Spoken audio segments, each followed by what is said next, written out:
Hey, Thomas, what's up, man? How's it going? How's life?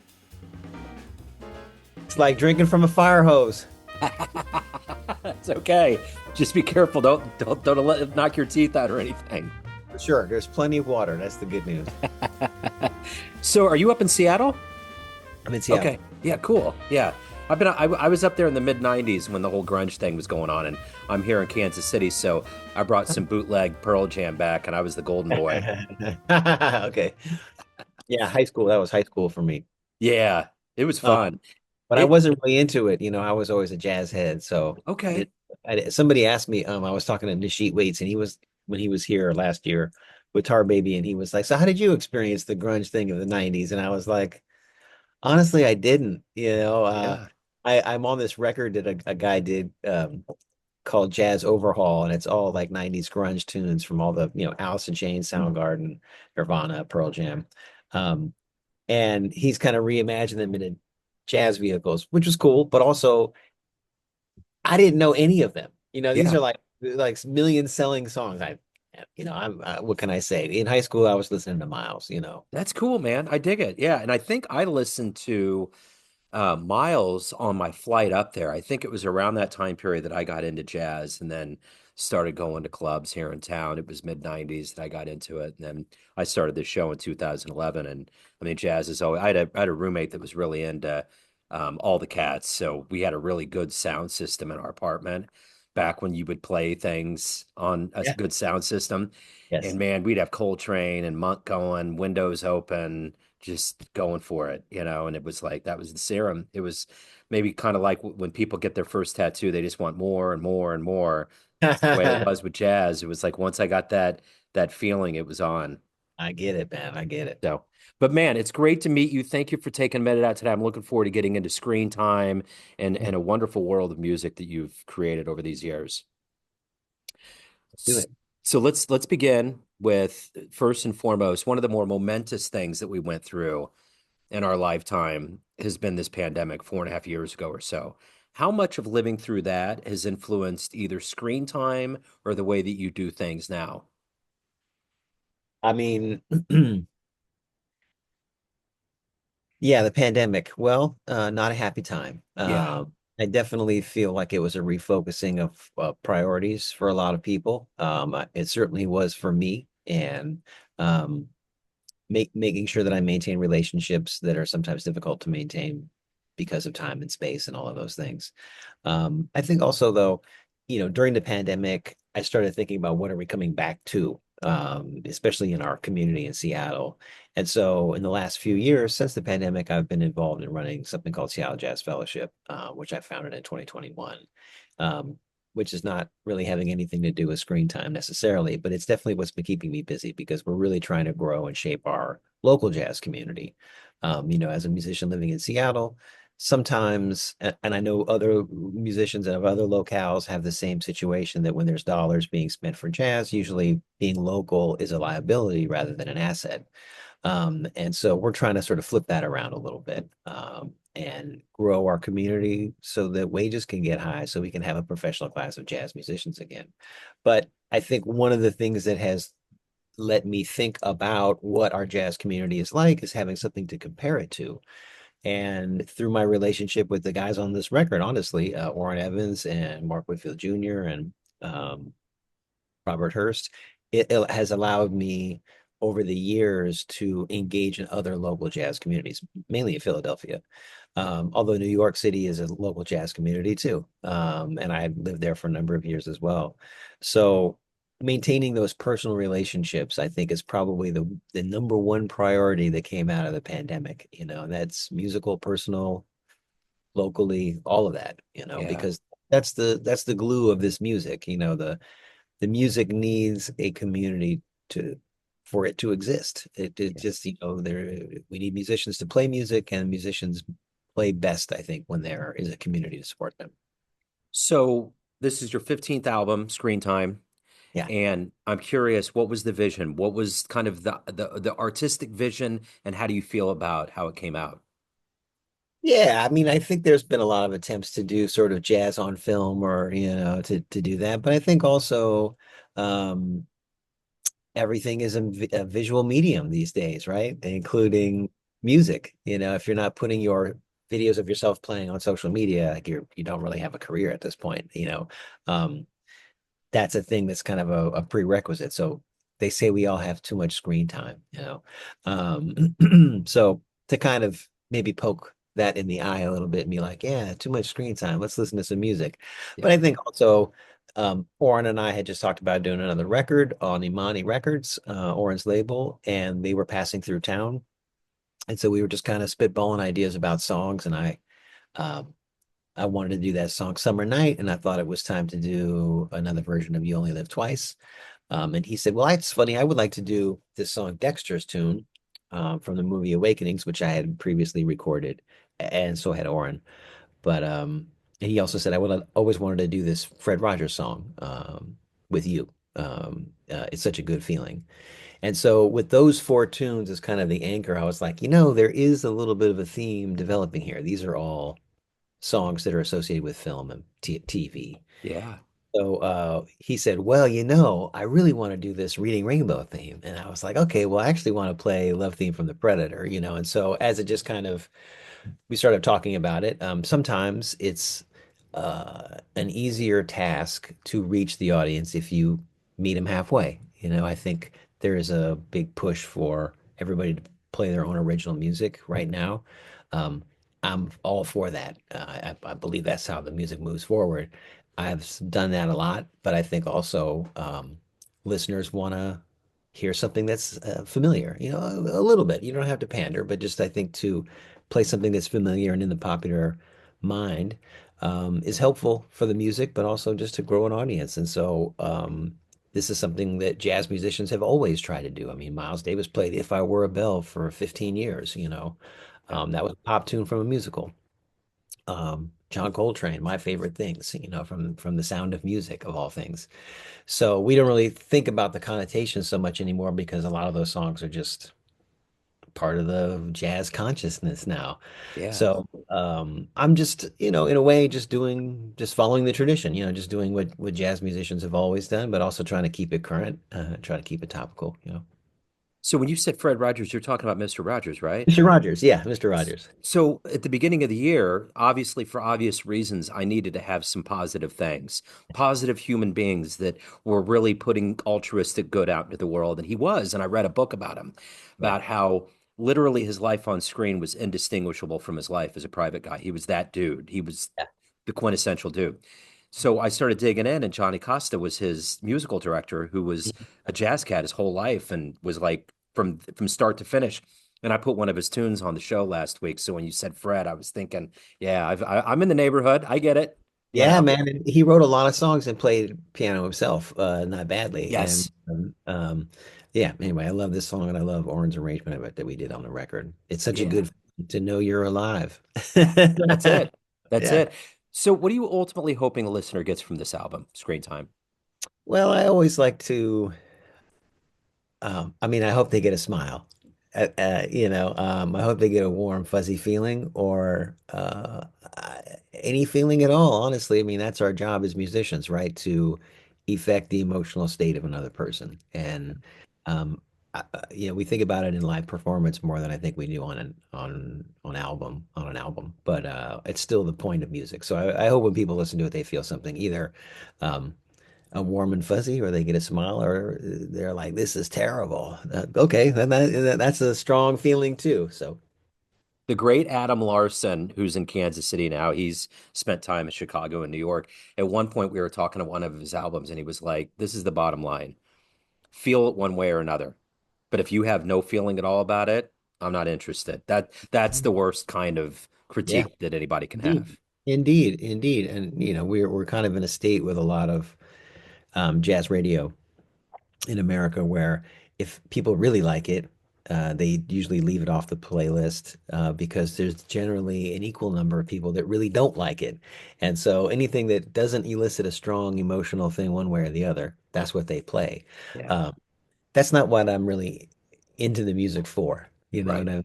I'm not trying to be background music. Let's put it that way. Yeah. Um, so So after 15 releases as a leader, what is kind of your approach when you go into the studio? Do you see it as like when you look at the arc of your career, do you see it as kind of an evolution, a snapshot in time, an amalgamation of both? How do you view each successive creative release?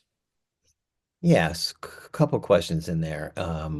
And I would say that the process is always evolving, as I evolve as a musician. I think um, previous and maybe on previous releases, I wanted to be more organized about the music, more specific about the music, having a very solid plan about this goes this way. But also, as I've grown as a musician, I've learned to kind of let go of some of those things in favor of the music kind of just being what it is. And I think part of that is just, well, I feel grateful to spend a lot of time hanging out with Julian Priester, who's a wonderful elder in our music and in our community. And he always says you can't be a creator and a critic at the same time. And so I have tried to take that approach on the bandstand, which is to not judge what comes out of the horn in the moment, and to treat whatever comes out as being most authentically me, and that's the best thing that I can be. So when it comes to the process in the studio, a lot of that mentality has kind of crept in over the last couple of releases. Yeah. So I bring in sketchier music, rougher ideas. There's you have to have something when you go in, otherwise you're just kind of wasting time. I mean, maybe the rock musicians can do that, but I think for Yeah. jazz, when we're trying to hammer it out in a 5 hour session, you have to have a few ducks in a row. But I think part of the process is to in this point, I used to like to put myself into isolation and be able to control fixing things or going over the head again or playing a whole nother solo. But at this point, I really just want to get the chemistry together. And the last few albums I've recorded, the last maybe half a dozen times I've been in the studio, no headphones, no isolation, no partitioning, just set up it like we're playing a gig and play. Um, that's what we practice to do, is to be performers. I mean, it is a performance art. So what I hope to achieve in the studio is to capture a great performance. And Yeah. if it's not, well, we have the studio tools to shape it into something. Yeah. And sometimes that's the process too, is to just play and edit. It is an album and it's a different medium than a performance because it does last more than just in that moment. It lasts on in perpetuity. So you do have to take a certain different tact. Yeah. So as we established up front, we kind of talked a little bit about I went to Seattle in the 90s and the grunge scene, and you've always been in the jazz scene. Take me back to your roots, the beginnings. Where were you born and raised? How did music, the trumpet, jazz, how did all this become your destiny? God, I wish I knew. I would go back in time and no. Um, Great answer. I come from a musical family, so like everybody, my dad's side of the family plays an instrument. Some of them professionally, some of them at a very high professional level, and have been working professionals their whole lives, including my dad's parents. So coming up, it was going to grandma's house. Come play the trombone, as like a really little kids, 3, 4, 5 years old. Come play, put your mouth on the trumpet, like, here, blow on this, here's the piano. So they were playthings. And so we always had access to them and always kind of played around with them. But my dad had another line of work, but it was a jazz radio host for a time and also a big time jazz record collector. And his record collection was very sacred to him, as record collections are. And so we were warned at a young age, don't mess with dad's records, leave those alone. So as soon as he would go to work, my brother and I would go down there and mess with those records as much as humanly possible. And I Right. think at first we just thought it was funny, like some of the names, Dizzy, Monk, Nuke, Duke. Yeah. Don't, I mean, like, who are these people? But as we sort of listened to the records especially that Dizzy Gillespie record with Salt Peanuts on it, we just kind of were like, what is that? How do you do that on that instrument? So started taking it kind of seriously around 9, practicing all the time. My grandfather was my first and only teacher till really I went to college. But my dad knew a lot of the musicians in town, and so they would come over and hang out. He would take me to the jazz club where he would hang out. And around 13 or 14, my brother and I started being regulars. We would take the bus down to Pioneer Square and hear one of the old timers, Floyd Standifer, who was a great musician that went way back in Seattle, but also had played in Quincy Jones' band in 61 or 1960. They went to Europe and got stuck there famously. So he was really the kind of grandfather of the jazz scene here. And he played every Wednesday. And the guy who played drums was a man who would become my high school band teacher, Clarence A. Cox. And so we kind of became part of the community. And I think around that time, I guess I kind of found my people, it was I just kind of became part of the community by virtue of just showing up. It was not like they were letting me sit in, you Right. know, not then.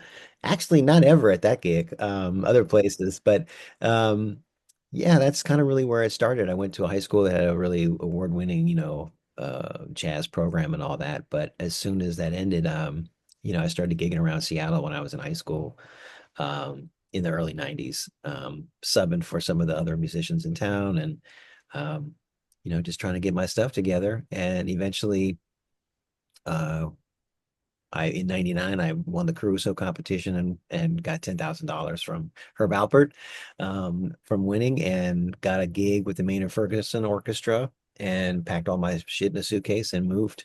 And I lived I lived on the road for a while and then moved to New York and lived there for like 5 years and moved back here in 2004, and I've been here ever since. I gotta know. I've been doing this since 2011. There's been so many good Maynard stories. I heard that he was the campfire cat. Like he would pull you in and just knock your ears loose with good stories. So, what's your favorite Maynard story? I mean, a story he would tell or a story about him. Well, I don't know. We can just throw that penny and see where it lands in the well. And I don't know. I don't know that there are a lot that I could really say on a public forum. Gotcha. Uh, you I, know, I, he I, used to talk a lot about, his manager also managed Louis Armstrong, and he had mob connections. Joe Glazier, I think, was his name, and I remember he would talk about one time they got stiff. The band got stiff. This was like in the 60s, probably. Um, and he called up his manager and he was like, I don't know what to do. The guy won't pay me. And then he said, Joe was like, well, just get on the bus and go to the next town and we'll sort it out. So they get on the bus and they drive to the next town. And when they get there at the hotel, there's an envelope. They've wired the money from the previous club. And he calls Joe Glazier. And he said, yeah, we took care of it. Well, he finds out a couple of days later that this guy mysteriously disappeared, this club owner, so the music business of that time. I got a reversal, a story that's on the other end of that. My favorite Maynard story came from Reggie Watkins, the trombonist out of I was Pittsburgh. on the road with him. Yeah, he was on the band when I was on the band. Okay, so he Buddy. told me a story that when Maynard moved to LA, he got sweet on one of Sinatra's girls. Okay. So he was up in the hills in his house, and a couple goons come to the door, big, massive dudes, and they got vinyl and a Sharpie, and they're like, "Hey, Mr. Ferguson, can we get your autograph?" And he was like, "Drop it. I know you're not here to get anything signed." And he said, "We're just telling you right now to your face, leave Frank's girl alone." And he basically said, you can go fuck yourself and slam the door. Okay. Oh, So like 2 weeks later, he's on a sound set and he gets on the elevator with Frank and they have to go up. And he got in and it was real quiet. And I think something eyes were, or no, when before he got out, Frank got out and Maynard was in there and he just turned around and looked at Maynard and said, "Man, you got a lot of balls, kid." And that was it. So I think he got the message. I don't know what happened after that, but I would imagine if Frank and his goons came after you, that would send some ice cold shivers up your spine. well, absolutely, absolutely. Oh man, yeah, Reggie. We had some hijinks on the road. I remember when Maynard he didn't show up for dinner before the gig, and the road manager was like, it's been a little accident, and the band was like, what's going on? Did he have a heart attack or something? But it turned out he had cut himself shaving, and he cut his lip super bad, Yeah. and he couldn't get it to stop bleeding. So we didn't really know what was going to happen. And then it was time to walk out on the stage and play. And the band would always go out and play the walk on, play a little song and then announce, and now, ladies and gentlemen, Maynard Ferguson. And so we go out there, we're all looking at around, like, what to do, play the walk on. And just in the part of the tune where we're supposed to announce Maynard, Reggie announces Maynard, and here he comes on the stage, with this big thing on his lip, like a cotton ball with a piece of tape, and man, he picked up his horn and he like he always did, man. He played like a double A and just like he had just a great show, I mean, like you would never know. You Yeah. would never. I was like, man, that's professionalism right It there. is. That totally is. So I got to know, you've been around Maynard, you've been around Julian Priester, you mentioned, Roger Humphries. There's all these names and people. What have you learned from the veterans, legends, and luminaries of this craft that in turn have helped you on your ride in jazz? Yeah, I mean, I think I mean, it would be impossible to enumerate the many lessons that I have really grateful to have received, but I think probably sort of the common thread, between all of that experience is that this is something that we are lucky to be able to do. And that this is when we go up on the bandstand and play, that this is a spiritual act, actually, because we are in a, I guess, sublingual communication with our fellows and with something that's beyond us. And, the people on the bandstand, but also the people in the audience. And that's what we should be, to their way of thinking. That's the thing that we should be striving for. Yeah. Not to be impressing people or to be worried about your career or your promotions or your Spotify statistics. Those are a means to an end, and the end is to get into that place of communion with other people and something that's higher than you. And I think what they used to say, sometimes they would say it just like that, and sometimes they would say, if you can't play the blues and you can't play a ballad, what are you working on? And to them, that was like the most obvious way to connect to a listener, the blues and a ballad, right? That's the most obvious way to engender an emotional feeling in a listener. And if you weren't working on those things, like, what are you doing? You Yeah. know, just gobbledygook after that. Yeah. And I think that's something we kind of gotten away from as musicians, is that gotten into this mathematical academic pursuit, which I appreciate, but also I'm not sure the listeners do. Yeah. Right. Right. No, I get it. I get it. What is it about being a musician that gets you up every day? What do you love the best about being a professional musician? The money. Just kidding. I was waiting for the punch. That's when we needed a drummer behind us. No, I mean, we don't do it for the money. We do it for the spiritual rewards, and those rewards are like fellowship. That's probably one of the greatest, and community. Those are two of the greatest rewards that we get out of this. And that feeling of being a part of being a part of something that's bigger than us, but also that transcends time. I think when you hear a great jazz performance, you hear the past, the present, and the future all in a single moment.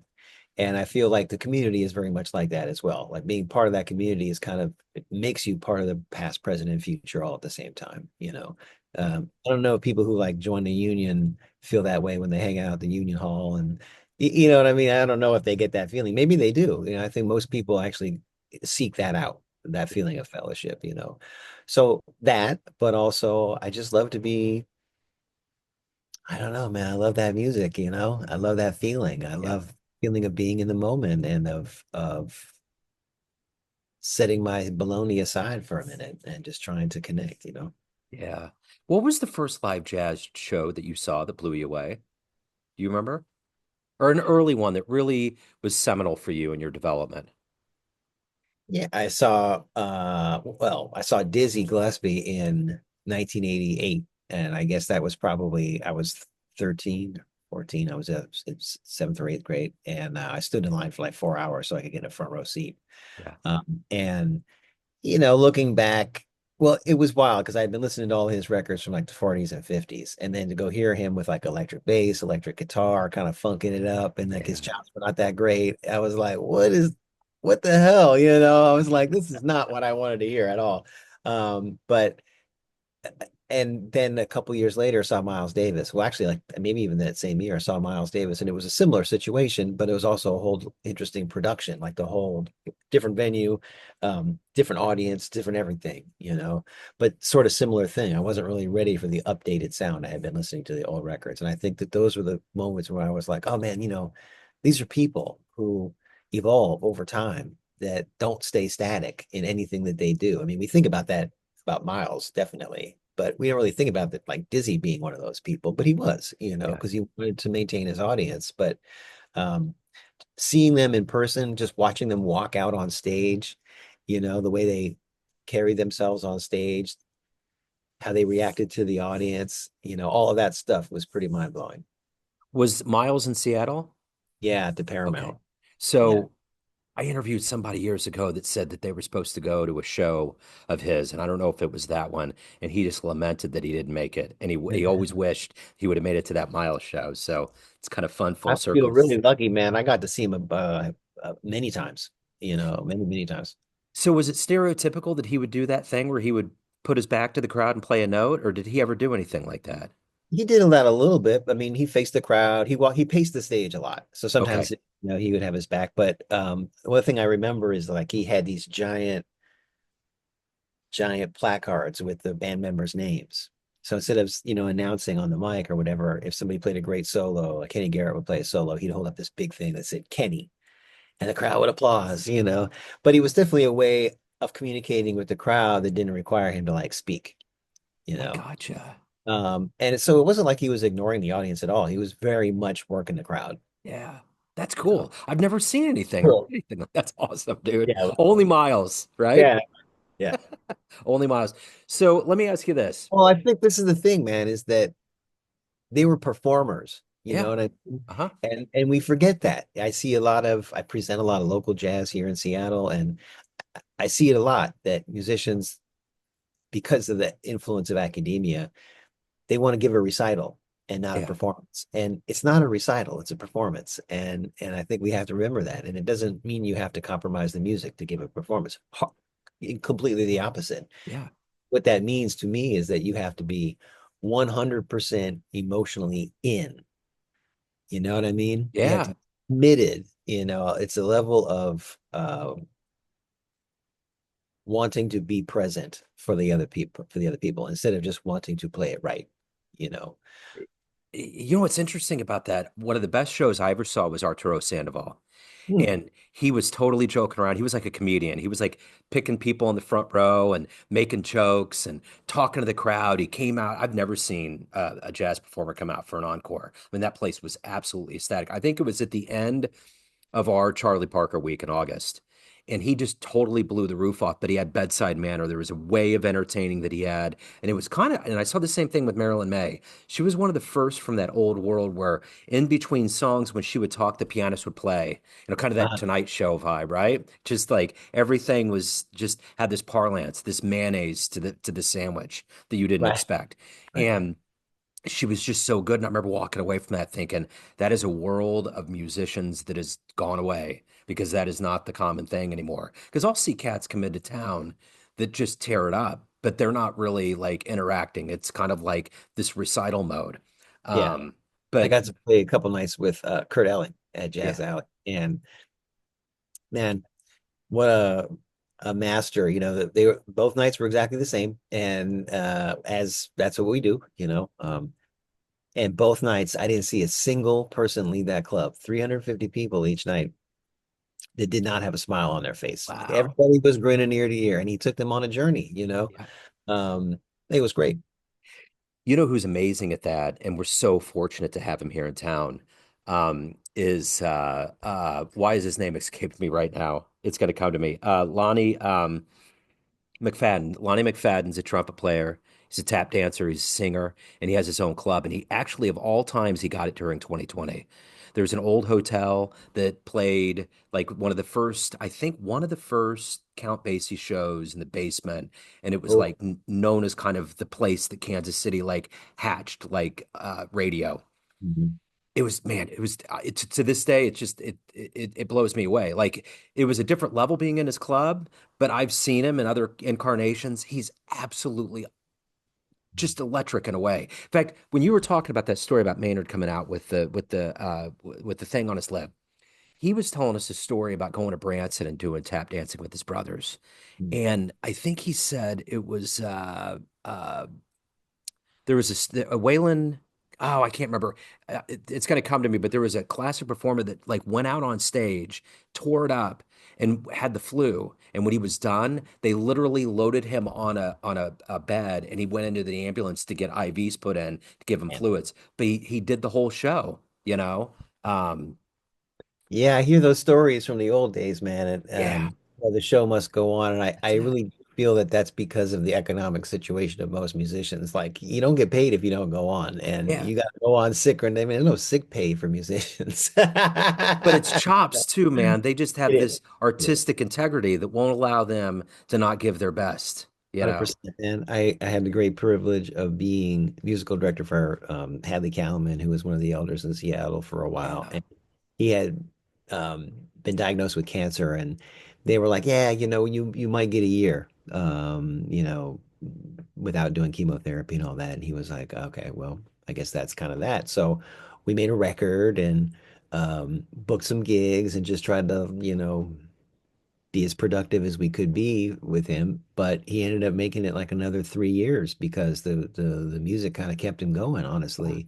And there were some shows where he would be like sick, throwing up, puking up blood, before the stage, and I'd be like, "Man, we can cancel. Like this is not worth, this is just a silly little gig." And he's like, "No, no, no," and he'd walk out there and kill it. Yeah, We'd walk out there and kill it because it's, that's the thing I think we forget is like the music actually is very sustaining. It's we have to do it. It's like it keeps us going. absolutely. It is. It's a lifeblood. So at the end of the day, why do you love this art form we call jazz? Mm, mm, why? I think of um, the music and the people in it as just a huge, big family. Musically, as a jazz musician, I think we all have our big brothers, big sisters, cousins, uncles, distant relatives, grandfathers, great grandfathers. We all have common ancestors musically. Some of us keep the tradition, some of us don't, just like in a family. Some of us choose to honor those things, some of us don't. Some of us are black sheep, some of us aren't. Yeah, And I think in the community, um, of musicians, that is the same thing too. I have big brothers and big sisters in the music. I have funny uncles and weird cat aunts and all of the whole thing, and grandfathers. And that to me is very fulfilling. To know that I am grateful to be a part of something that is beyond me, that is, like I was saying before, represents the past, present, and the future all in the same moment. Something that allows me to be me and yeah, also be a part of it at the same time. yeah. So by the way, the person in that show was Wayne Newton. Oh, I kept thinking Waylon Jennings for a minute. I'm like, no, it wasn't him. It was, and then Ferris Bueller's soundtrack started going through my head. So at the end of the day, let me ask you this. Everyone has a perception of you. Family, friends, fans, colleagues, everyone around you, but you run the show. What's your perception of you? Who do you think you are? oh man, I'm just a local musician. That's it. Okay, I dig it. That's, I'm just a local musician living in Seattle trying to play this music. That's it. So if anybody wants to pick up a copy of Screen Time, catch you live, any of the good business, where do they go? www.thomasmarriott.net. Marriott, just like the hotel. Cool. I love it. Thomas, this has been great, man. Thank you. I appreciate your time, your Thank story. you. It's great to meet you. Hey, oh man, the pleasure's mine. So